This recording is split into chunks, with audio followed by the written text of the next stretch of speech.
Halo, jumpa lagi dengan saya. Sebagai sesama muslim, saya ucapkan Assalamualaikum warahmatullahi wabarakatuh dan salam sejahtera untuk semua. Kita cerita-cerita ringan aja ya, tentang kehidupan aja. Kenapa? Ya karena kita hidup. Kadang ada juga orang itu protes sama Tuhan.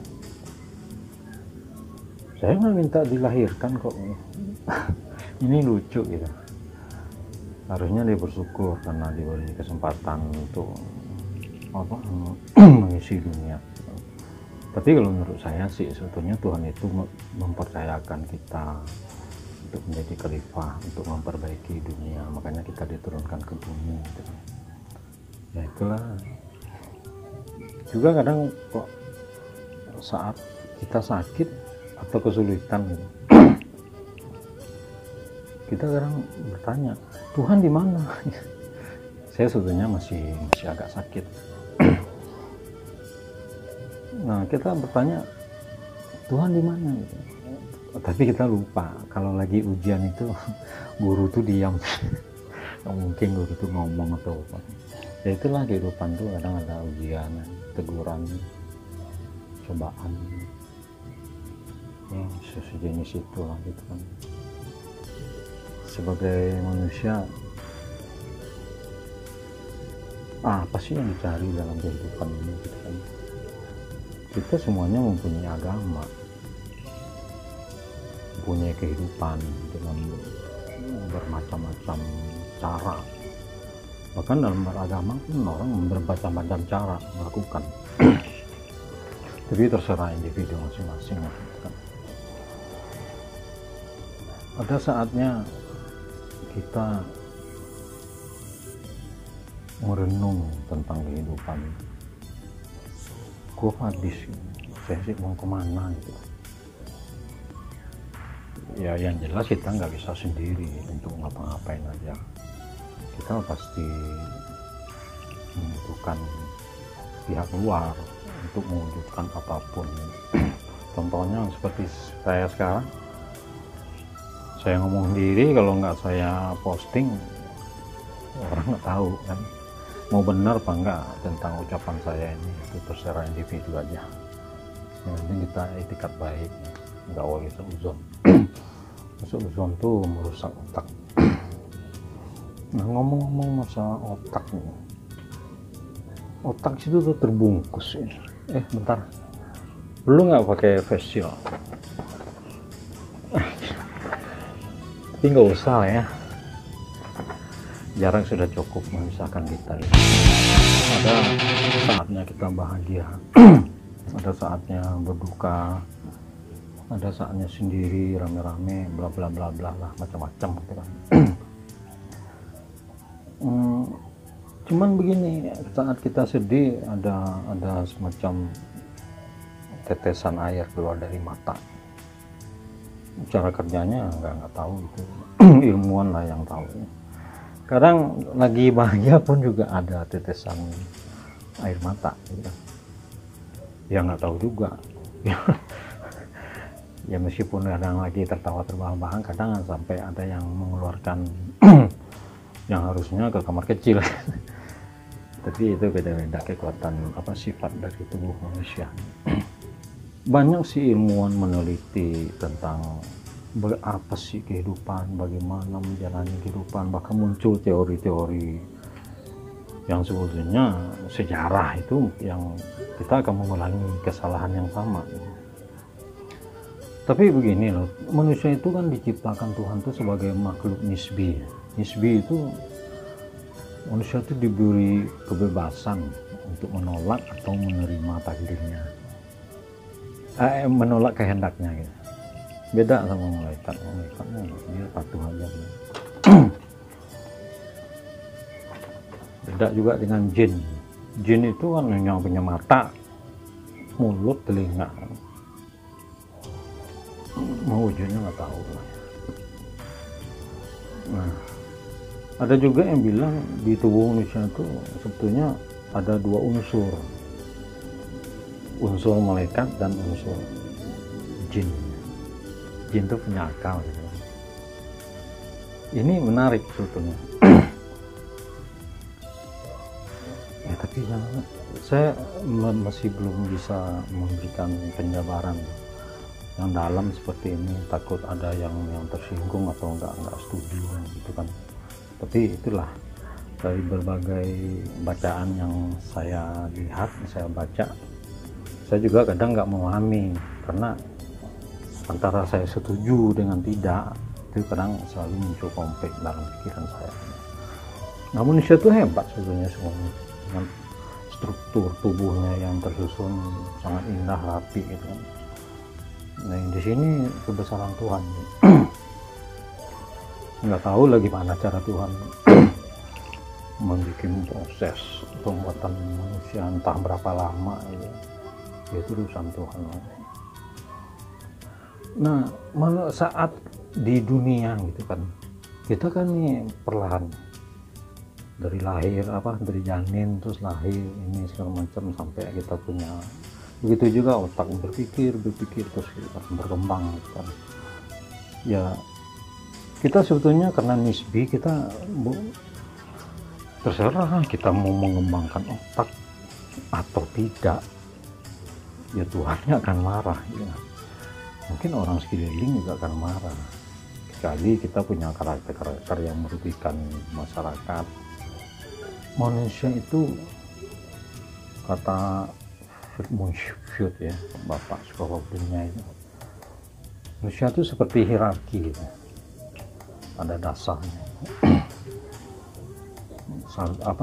Dikenal, mengenal, sayang, menyayangi. Nah, pada hierarki yang teratas itu menjadi diri sendiri. Nah, untuk mencapai level menjadi diri sendiri itu, waduh, orang bermacam cara untuk menjadi seperti itu gitu kan. Meskipun dia sudah menjadi presiden, belum tentu dia menjadi diri sendiri, percaya nih. Atau Anda sukses, Anda orang kaya, belum tentu itu diri Anda gitu. Karena sukses itu belum tentu diukur dari secara materi. Sukses itu ya sangat global, mungkin teman-teman nggak tahu semua. Materi itu hanya istilahnya pendukung aja untuk sesuatu yang kita inginkan. Nah, otak, begitu kita berpikir begini ya pasti deh ada pihak luar yang mengarahkan kita, karena ide itu nggak mungkin muncul dari diri sendiri, siapapun. Misalnya kita melihat suatu kejadian ini, terus otak kita berpikir, wah seandainya ini dibikin lagu atau ini dibikin bisnis atau macam-macam lah gitu kan. Jadi itu ide. Kalau ada orang yang ngakunya dia punya ide sendiri, dia belum tahu. Terus ada cinta itu aneh ya.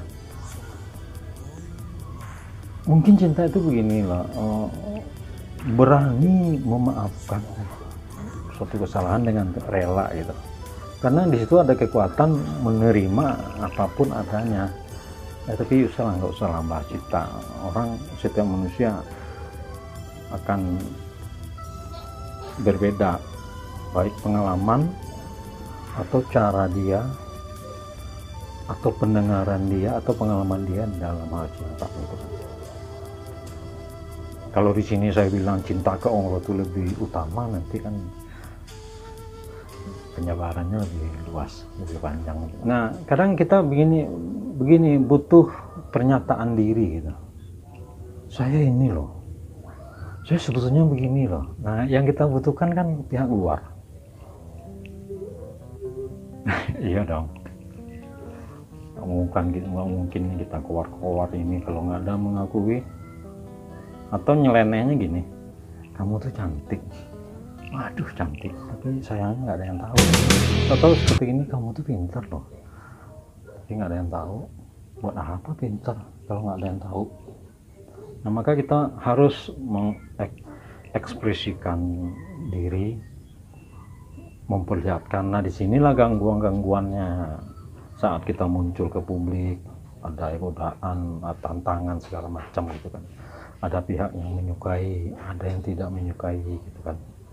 Nah, pada saat tidak menyukai, kita kebanyakan down, lemah, dan kita terus memikirkan apa sih salah saya, apa ini segala macam.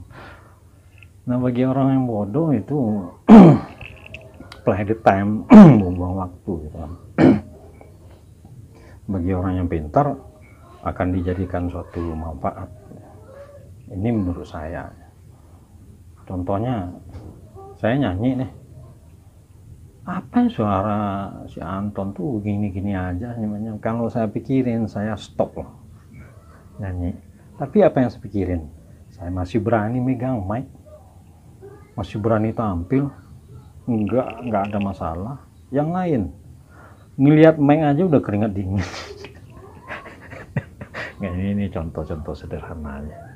Jadi di sini istilahnya begini, orang hebat itu dia bisa menciptakan suatu masalah, dia bisa menyelesaikannya sendiri. Itu orang hebat. Beda dengan jenius ya. Kalau jenius itu bisa menyelesaikan masalah yang rumit dengan sangat sederhana. Itu kurang lebih seperti itu gitu. Ya sebetulnya kehidupan itu kita mengulang aja sih apa yang terjadi sebelumnya, tapi dalam keadaan atau dalam waktu yang berbeda. Mungkin di zaman dulu kehidupan orang begini, nah di zaman kita sekarang begini, tapi pada intinya sama aja, pasti sama. Saya meyakini gitu. Katanya di zaman Fir'aun itu bangunan sudah tinggi-tinggi gitu. Karena dia ingin melihat Tuhan, dibikin bangunan tinggi-tinggi. Nah, orang sekarang ingin bangunan tinggi kan bukan itu tujuannya. Untuk menemui Tuhan juga, kalau bangunannya runtuh. Tapi enggak lah ini.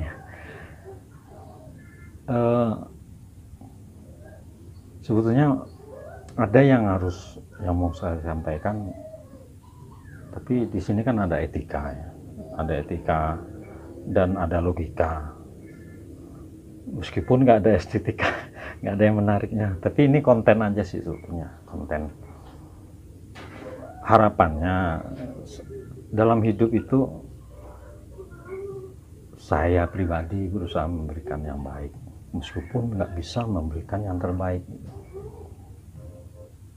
Mungkin dari bentuk seperti ini kita biasa share, kita bertukar, mungkin ada pengalaman yang sama atau kisah yang sama gitu kan ya, sebagai perenungan aja. Tapi nggak usah dipikirin lah omongan saya, meskipun susah tidur kalau Anda menyimak dengan benar. Assalamualaikum warahmatullahi wabarakatuh.